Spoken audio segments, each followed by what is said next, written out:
नमस्कार। आज फाल्गुन शुक्ल द्वितीया शक 1937 सादर करत आहोत ठाणे वार्ता। ठळक घडामोडी। कळवा मुंब्रा परिसरातील अन्यायकारक पाणी पुरवठ्याविरोधात महाराष्ट्र औद्योगिक विकास महामंडळावर मोर्चा। बाजारपेठ रस्त्याचं वेळीच रुंदीकरण झालं असतं तर सॅटिसवरील खर्च वाचला असता। आणि येत्या सोमवारी चंद्ररोहिणीची पिधान युती। या आणि इतर घडामोडी विस्तृतपणे पण काही क्षणातच। ठाणे वार्ता पहा श्रीस्थानक वाहिनीवर। आता सकाळी 9:15 पासून रात्री 9:15 पर्यंत ठाणे वार्ता, ठाण्यातील पहिलं दृकश्राव्य माध्यम। श्रीस्थानक वाहिनी ठाण्याची स्वतःची वाहिनी। ठाण्यातील घडामोडी, कार्यक्रम, वादविवाद, अगदी गाणी, नाटक याचा आनंद घर बसल्या पहा श्रीस्थानक वाहिनी। आपल्या ठाण्याचं हक्काचं व्यासपीठ श्रीस्थानक वाहिनी। ठाणे वार्ता आता संकेतस्थळावर देखील ठाणेवार्ता.com वर क्लिक करा आणि ठाण्याच्या घडामोडी जाणून घ्या। ठाण्यातील पहिलं ऑनलाईन माध्यम ठाणेवार्ता.com। नमस्कार मंडळी, दर रविवारी पाहायला विसरू नका। नमस्कार मंडळी, आपल्या प्रश्नांचं थेट उत्तर। ठाणे वार्ता पहा श्रीस्थानक वाहिनीवर। आता सकाळी 9:15 पासून रात्री 9:15 पर्यंत ठाणे वार्ता, ठाण्यातील पहिलं दृकश्राव्य माध्यम। भारतीयांना येत्या सोमवारी रात्री आकाशात चंद्ररोहिणीचा लपंडाव पाहायला मिळणार आहे। खगोलप्रेमींना आणि खगोल छायाचित्रकारांना ही एक पर्वणी असल्याचं खगोल अभ्यासक दाकृ सोमण यांनी सांगितलं। चंद्रबिंब जेव्हा एखाद्या तारकेला किंवा ग्रहाला आच्छादून पुढे जाते त्याला पिधान युती असं म्हणतात। चंद्ररोहिणी तारकेची ही पिधान युती येत्या सोमवारी रात्री आपणास अगदी साध्या डोळ्यांनी पाहता येणार आहे। सोमवारी 14 मार्च रोजी संध्याकाळी सूर्यास्तानंतर काळोख झाल्यावर रात्री 7 वाजता पश्चिम आकाशात पाहावे। चंद्राच्या वरच्या बाजूस जवळच रोहिणी तारका दिसेल। नंतर त्यांच्यामधील अंतर कमी कमी होत जाईल। मुंबईतून पाहताना रात्री 8:27 रोहिणी तारका चंद्राआड जाईल। चंद्रानं रोहिणी तारकेला आच्छादून टाकल्यामुळे रोहिणी तारका नंतर दिसेनाशी होईल। नंतर रात्री 8:59 रोहिणी तारका चंद्रबिंबाच्या खालच्या बाजूकडून बाहेर पडेल। त्यानंतर चंद्र आणि रोहिणी तारका यांच्यामधील अंतर वाढत जाईल। युतीच्या वेळी शुक्ल सप्तमी असल्यामुळे खगोल छायाचित्रकारांना रात्री 7:30 वाजल्यापासून रात्री 8:27 पर्यंत हे सुंदर दृश्य टिपता येईल। पुन्हा रात्री 8:59 पासून चंद्राआडून रोहिणी तारका बाहेर पडतानाही छायाचित्रण करता येईल। चंद्र रोहिणी तारकेचा हा लपंडाव साध्या डोळ्यांनी पाहता येईलच, परंतु ज्यांच्याजवळ द्विनेत्री किंवा दुर्बीण आहे त्यांनी त्यातून हे दृश्य पाहावे। रोहिणी तारका आपल्यापासून 65 प्रकाश वर्ष अंतरावर आहे। वास्तवात ती आपल्या सूर्यापेक्षा 153 पट अधिक तेजस्वी असल्याचं दाकृ सोमण यांनी सांगितलं। कळवा मुंब्रा परिसरावर पाणीपुरवठ्याबाबत होणाऱ्या अन्यायाविरोधात आमदार जितेंद्र आव्हाड यांनी आज महाराष्ट्र औद्योगिक विकास महामंडळाच्या महापे येथील कार्यालयावर मोर्चा नेला होता। गेल्या वर्षी पावसानं ओढ दिल्यानं धरणांमध्ये पाणीसाठा अपेक्षेपेक्षा कमी आहे। या पाणीसाठ्याचं 15 जुलैपर्यंत नियोजन करण्याकरता पाणीपुरवठ्यात 40% कपात करण्याचे आदेश पाटबंधारे विभागानं दिले आहेत। ठाणे शहरामध्ये 2 दिवस तर कळवा मुंब्रा आणि बागळे परिसरात 60 तास पाणी पुरवठा बंद ठेवला जातो। कळवा मुंब्रा आणि बागळे परिसराला महाराष्ट्र औद्योगिक विकास महामंडळाकडून पाणीपुरवठा होतो। हा पाणीपुरवठा 60 तास बंद राहिल्यामुळे नागरिकांच्या होणाऱ्या गैरसोयीला वाचा फोडण्यासाठी हा मोर्चा महामंडळाच्या कार्यालयावर नेण्यात आला होता। यावेळी योग्य दाबानं आणि योग्य तो पाणीपुरवठा व्हावा याविषयी एक निवेदन महामंडळाच्या अधिकाऱ्यांना देण्यात आलं। तर महाराष्ट्र औद्योगिक विकास महामंडळ हा ग्राहकांना थेट पाणीपुरवठा करत नाही। महामंडळ स्थानिक स्वराज्य संस्थांना पाणीपुरवठा करतं आणि त्यांच्याकडून नागरिकांना पाणीपुरवठा होतो। मुळातच धरणात पाणी कमी असल्यामुळे पाणी कपात केली जात आहे असं महामंडळाच्या अधिकाऱ्यांकडून सांगण्यात आलं। तर योग्य दाबानं पाणीपुरवठा होत नसल्याचं आमदार जितेंद्र आव्हाड यांचं म्हणणं होतं। अखेर महामंडळाचे आणि पालिकेचे अधिकारी तसंच स्थानिक नगरसेवक यांनी 3 शनिवार संयुक्त पाहणी करण्याचा निर्णय यावेळी घेण्यात आला। ठाण्यामध्ये स्टेम पालिकेची स्वतःची पाणीपुरवठा योजना तसेच मुंबई महापालिकेकडून पाणी येतं, पण कळवा मुंब्राकरांना मात्र फक्त औद्योगिक विकास महामंडळाकडूनच पाणी मिळत असल्यामुळे त्याचा सर्वाधिक फटका बसला असल्याचं आमदार जितेंद्र आव्हाड यांचं म्हणणं आहे। समान पाणीपुरवठ्याबाबत पालिकेनं नियोजन केलं नसल्याचा हा परिणाम आहे। योग्य वेळी शाई धरणाबाबत निर्णय घेतला असता तर पाण्यासाठी भीक मागण्याची वेळ आली नसती, असं आमदार जितेंद्र आव्हाड यांनी सांगितलं। ठाणे महापालिका मुख्यालय परिसरात वाहनं उभी करण्यास मनाई करण्यात आली आहे। ठाणे वाहतूक शाखेनं प्रायोगिक तत्वावर हा मनाई आदेश लागू केला आहे।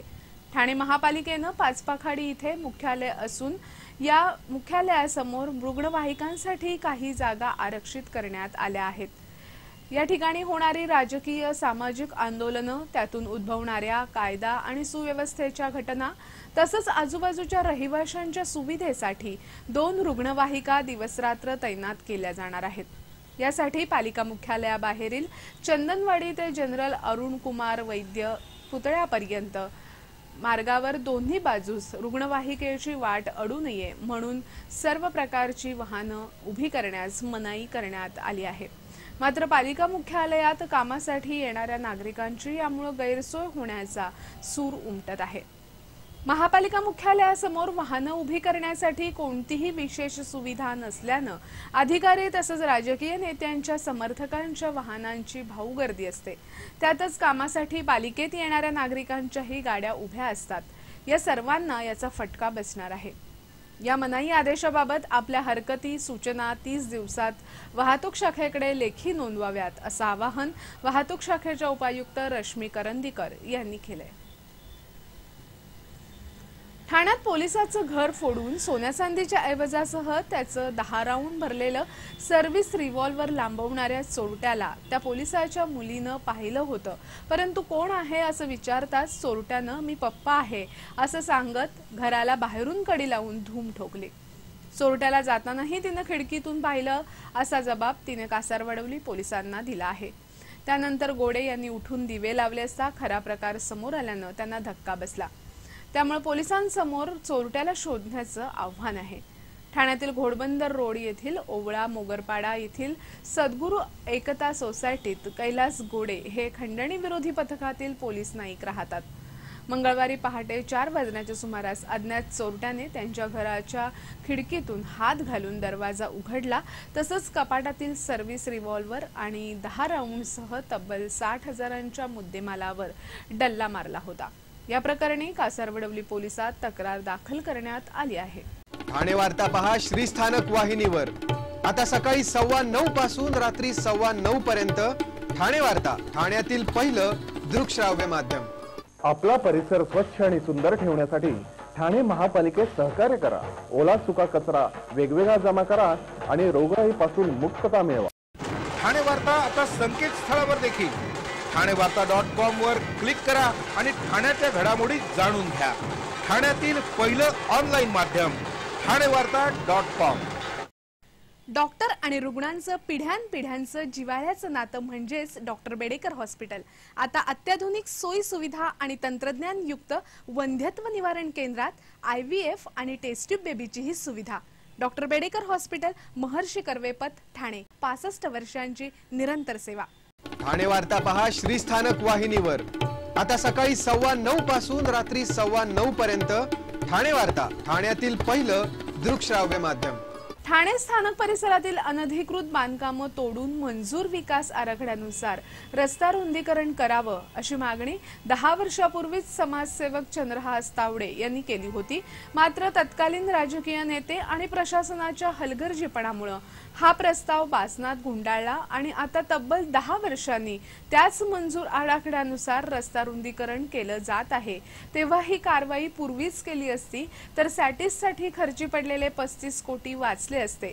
दरम्यान वारंवार निवेदनं देऊनही प्रशासन बधत नसल्यानं दक्ष नागरिक विक्रांत तावडे यांनी याबाबत उच्च न्यायालयात दाखल केलेल्या जनहित याचिकेवरही अद्याप सुनावणी सुरू आहे। ठाणे स्थानक परिसरात सध्या महापालिकेद्वारे मंजूर आराखड्यानुसार रस्ता रुंदीकरण सुरू आहे। मात्र हे आधीच झालं असतं तर असा सवाल तावडे यांनी केला आहे। बाजारपेठ रस्ता 18 मीटरचा रुंद करावा या मागणीसाठी आतापर्यंत 2006 सालापासून निवेदनं सादर करण्यात आली। 4 ऑगस्ट 2007 रोजीच्या महासभेत ठराव करून या रस्त्याचं रुंदीकरण करून सिमेंट काँक्रिटीकरण करण्याच्या प्रस्तावाला मंजुरीही देण्यात आली, मात्र प्रत्यक्षात काहीच झालं नाही। मंजूर आराखड्यानुसार रस्ता रुंदीकरण न करता वाहतूक कोंडी टाळण्यासाठी 35 कोटींचा सॅटिस प्रकल्प उभारण्यात आला, तेव्हा जनतेचा पैसा फुकट गेल्याचा आरोपही तावडे यांनी केला आहे। दरम्यान महत्वाकांक्षी सॅटिस प्रकल्पही असुविधांचं आगार ठरला आहे। सुरुवातीला हा प्रकल्प 19 कोटी रुपयांचा होता। कालांतरानं प्रकल्पाचा आराखडा चुकल्यानं तसंच दिरंगाईमुळे सॅटिस 35 कोटींवर पोहोचला। रेल्वे स्थानक परिसरात दुर्घटना घडल्यास अग्निशमन दलाच्या गाड्याही जाऊ शकत नाहीत। शिवाय वाहतूक कोंडी कायम असल्यानं महापालिकेतील सत्ताधाऱ्यांच्या कारभारावर प्रश्नचिन्ह उभं ठाकलं आहे। ठाणे मुंबई परिसरात विक्रीसाठी आणलेल्या अंमली पदार्थांच्या साठ्यासह पश्चिम बंगालच्या टोळीतील एका तस्कराच्या मुसक्या आवळण्यात ठाणे अंमली पदार्थ विरोधी पथकाला यश आलं आहे। मोहम्मद शेख असे अटक करण्यात आलेल्या आरोपीचं नाव असून यातील अन्य दोघे फरार आहेत। या कारवाईत पोलिसांनी तब्बल 3.5 किलो अफू आणि 950 ग्रॅम ब्राऊन शुगर हस्तगत केली असून या अंमली पदार्थांची आंतरराष्ट्रीय बाजारातील किंमत 1 कोटींच्या घरात आहे। या प्रकरणी कळवा पोलिसात NDPS कायद्यान्वये गुन्हा दाखल करण्यात आला आहे, अशी माहिती गुन्हे शाखेचे पोलीस उपायुक्त पराग मणेरे यांनी दिली। अंमली पदार्थ विरोधी पथकाला मिळालेल्या माहितीनुसार कळव्यातील छत्रपती शिवाजी रुग्णालयाच्या परिसरात लावलेल्या सापळ्यात मूळचा मालदा पश्चिम बंगालचा असलेला आणि आता कल्याण तालुक्यातील निर्जे गावात 4 वर्षापासून भाड्यानं राहणारा शेख अडकला। त्याच्या तपासात पश्चिम बंगाल येथील 2 साथीदारांची नावं उघड झाली।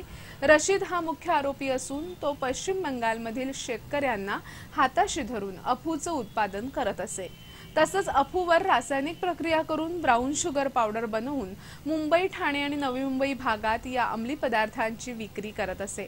मात्र पोलिसांना कुणकुण लागल्यानं यातील एकाच्या मुसक्या आवळून अंमली पदार्थांचा साठा हस्तगत केला। यामागे एखादी टोळी असावी असा कयास पोलिसांनी वर्तवलाय। ठाण्यातील कासारवडवली हत्याकांडाबाबत दररोज नवनवे खुलासे समोर येत असल्यानं पोलीस तपास भरकटत चाललाय। या घटनेचे फॉरेन्सिक अहवाल अद्याप आले नसल्यानं पोलिसांनाही हत्याकांडाबाबत ठोस कारण कळलेलं नाही। दरम्यान मुख्य आरोपी हसनैनचे आपला पिता अनवर वरेकर याच्याशी पैशासाठी नियमित वाद सुरू होते। गेल्या 2 वर्षात त्यानं शेअर बाजारात तब्बल 4.5 कोटींची गुंतवणूक केल्याचं समोर आलं असून यात त्याला नुकसानच सोसावं लागल्याचे पुरावे त्याच्या बँक आणि डीमॅट खात्यातून उघड झाले आहेत।